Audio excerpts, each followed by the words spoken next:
अब हम इस हवाले से मुस्लिम फैमिली लॉज ऑर्डिनेंस 1961 का सेक्शन 6 पढ़ लेते हैं, उसका टेक्स्ट पढ़ लेते हैं कि कैसे जो यूनियन काउंसिल का चेयरमैन होगा, मुसालियाती काउंसिल का चेयरमैन होगा, वो कैसे उसके पास पावर है कि वो जो है इजाजतनामा परमिशन सर्टिफिकेट इशू करे। अच्छा, इसका सेक्शन पढ़ते हैं। No man during the subsistence of an existing marriage, के कोई भी आदमी पहली बीवी की मौजूदगी के दौरान shall except with the permission in writing of the arbitration council, कि वो आर्बिट्रेशन काउंसिल मुसालियाती काउंसिल की पेशगी इजाजत के बगैर जो है वो दूसरी शादी नहीं कर सकता। कॉन्ट्रैक्ट एंड मैरिज, दूसरी शादी नहीं कर सकता। Nor shall any such marriage contracted without such permission be registered under this ordinance, अगर वो शख्स जो शोहर जो है अपनी जो है वो यूनियन काउंसिल की इजाजतनामे के बगैर दूसरी शादी करता है, वो दूसरा जो निकाह होगा फिर वो रजिस्टर्ड नहीं होगा। अगर रजिस्टर्ड नहीं होगा तो उसका कंप्यूटराइज निकाहनामा तैयार नहीं होगा। कंप्यूटराइज निकाहनामा तैयार अगर नहीं होगा तो फिर कल को उस बीवी से उसके जो बच्चे होंगे उनका बेफाम नहीं बनेगा, तो उस हस्बैंड के लिए मसाइल और परेशानियां होंगी। इसी का सब सेक्शन 2 पढ़ लेते हैं। N application for permission under sub section 1, ज़ेरी दफ़ा 1 के तहत जो एप्लीकेशन इजाजतनामे के लिए क्या करनी पड़ेगी, shall be submitted to the chairman in the prescribed manner. Application जो होगी, दरख्वास्त जो होगी, चेयरमैन को वो मुजव्जा तरीके से जो है वो उसे सबमिट की जाएगी, टुगेदर विद द प्रेस्क्राइब्ड फी, उसके साथ साथ जो उसकी जो सरकारी फी होगी वो दी जाएगी। And shall state the reasons for the proposed marriage, और वो जो शोहर होगा वो ठोस वजूहात बयान करेगा जिन वजूहात की बिना पर चाहता है सेकंड मैरिज करना, जैसे मसलन उसकी फर्स्ट वाइफ खुदा न खासा बांझ है या मेडिकल तौर पर अनफिट है या बहुत ज़्यादा नाफरमान है वगैरह वगैरह। And whether the consent of existing wife और वाइफ्स हैज बीन ऑब्टेन्ड, आया कि दूसरी शादी के लिए आया कि उसके साथ जो उसकी पहली वाइफ है या बीवी है उन्होंने भी रजामंदी का इजहार किया है या नहीं किया, वो भी दरख्वास्त ये भी लिखेगा। अगर उसकी वाइफ ने रजामंदी का इजहार किया तो वो ये लिखेगा यस किया, अगर नहीं किया तो नहीं लिखेगा, वो लिखेगा नहीं किया। अच्छा, और receipt of the application under sub section 2, झेली दफा 2 के तहत जब एप्लीकेशन मसूल हो जाएगी चेयरमैन को,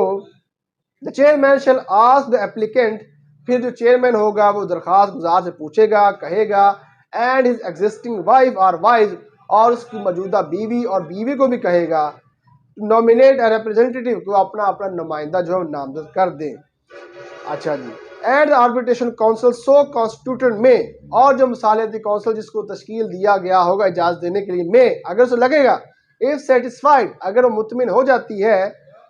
that the propose marriage is necessary and just, अगर उसे अगर लगे कि जो मुजव्जा शादी है वो ज़रूरी है, फिर कि ग्रांट उसे दरख्वास्त को मंजूर कर लेगी सब्जेक्ट टू सच कंडीशन, कुछ शराइत के तहत। मसलन चेयरमैन ये कह सकता है कि आप जो पहली वाइफ को टाइमली खर्चा पे करेंगे, उसको नफका वगैरह देंगे, या ये शर्त रख सकता है कि आप उसकी आपकी अपना पहली वाइफ को जो है अलहदा घर लेकर देंगे वगैरह वगैरह, यानी जो सही कंडीशंस होंगी वो इम्पोज कर सकता है। If any as may be deem fit, वो जो मुनासिब समझे, द परमिशन अप्लाइड फॉर, जिसके लिए जो है वो परमिशन जिसने मांगी है, अगर चेयरमैन मुनासिब समझेगा तो वो कंडीशन भी इम्पोज कर सकता है। अच्छा, इसी का सब सेक्शन 4 पढ़ लेते हैं। In deciding the application the arbitration council shall record its reasons for decision. अच्छा, एप्लीकेशन को डिसाइड करते हुए जो आर्बिट्रेशन काउंसिल का जो चेयरमैन होगा वो वजूहात भी लिखेगा, रिकॉर्ड करेगा, वो सफ़ा मिसल पर लेकर रहेगा, दरख्वास्त पर ऊपर लिखेगा फॉर डिसीजन, जो भी उसने डिसीजन किया उस हवाले से रीज़न लिखेगा। एंड एनी पार्टी में, और कोई पार्टी, वाइफ वाली साइड से भी पार्टी या शोहर वाली साइड से पार्टी, अगर यानी कि शोहर की दरख्वास्त मंजूर हो जाती है तो फिर उसकी एग्रीड पार्टी यानी कि उसकी फर्स्ट वाइफ होगी, वो जो है वो नजर सानी की दरख्वास्त दे सकती कलेक्टर को, या अगर यूनियन काउंसिल का चेयरमैन होगा वो परमिशन नहीं देता तो फिर शोहर ऊपर जा सकता है। अच्छा जी, इन द प्रेस्क्राइब्ड मैनर, मुजव्जा तरीके के साथ, within the prescribed period, मुकर्रर शुदा पीरियड के दौरान, and on payment of the prescribed fee, जो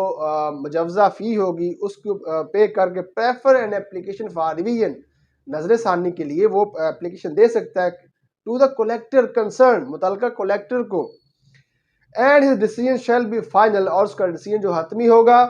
and shall not be called in question in any court, और किसी भी अदालत में उसके फैसले को जो है वो जेर बहस नहीं लाया जाएगा। यानी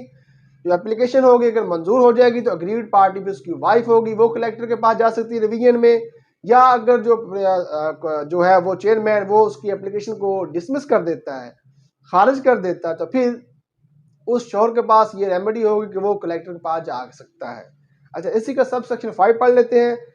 any man who contracts and other marriage, कोई भी शख्स, कोई भी शोहर दूसरी शादी करता है without the permission of the arbitration council,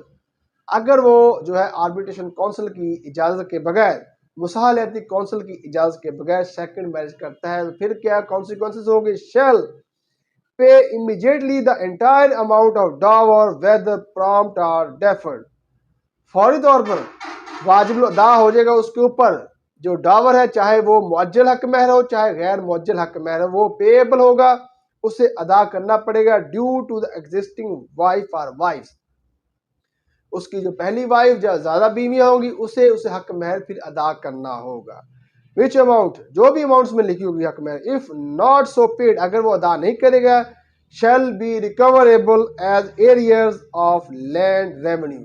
तो फिर जैसे जमीन के महसूल को वसूल किया जाता है इसी तरह फिर उससे अमाउंट भी वो वसूल की जाएगी। अच्छा जी, फिर क्या और क्या हो सकता है जी? ऑन कन्विक्शन अपॉन कंप्लेंट, अगर उसकी फर्स्ट वाइफ फिर दरखास्त देती है कि इसने जो है यूनियन काउंसिल की इजाज़त के बगैर सेकंड मैरिज की है, फिर उसे सजा भी हो सकती है। कौन सी हो सकती है? Be punishable with simple imprisonment, simple जो सजा है वो क्या, which may be extend to 1 year, 1 साल तक जा सकती है, और विद फाइन, और जुर्माना भी हो सकता है, विच मे एक्सटेंड टू 5000 रुपीज़, जो 5000 तक जुर्माना हो सकता है, और विद बोथ, ये दोनों सजाएं भी हो सकती है। लेकिन पंजाब में ये अमेंडमेंट आ गई है, पंजाब में जुर्माना बढ़ाकर जो है वो 5 लाख रुपए कर दिया गया। यानी अगर आप विदाउट परमिशन यूनियन काउंसिल की इजाज़त के बगैर आप सेकंड मैरिज करेंगे तो आपको 1 साल की सजा भी हो सकती है और 5 लाख रुपए का जुर्माना भी हो सकता है पंजाब के अंदर। पंजाब के बाहर जो है वो 5000 का जुर्माना। तो उम्मीद है आपको मेरी ये वीडियो पसंद आई होगी, आपने थॉरली जो है वो समझ लिया होगा कि फर्स्ट वाइफ की परमिशन के बगैर आप कैसे सेकंड मैरिज कर सकते हैं। फॉर्म जो है सेकंड मैरिज की परमिशन का वो यूनियन काउंसिल है, वो आर्बिट्रेशन काउंसिल है, फर्स्ट वाइफ नहीं है। हाँ, फर्स्ट वाइफ बयान अलफी दे सकती है जाके वहां पर यूनियन काउंसिल में कि मुझे कोई एतराज नहीं है अगर मेरा मियाँ दूसरी शादी करना चाहे, लेकिन अल्टीमेटली यूनियन काउंसिल के पास ही सेकंड मैरिज का परमिशन का सर्टिफिकेट जारी करने का अख्तियार है।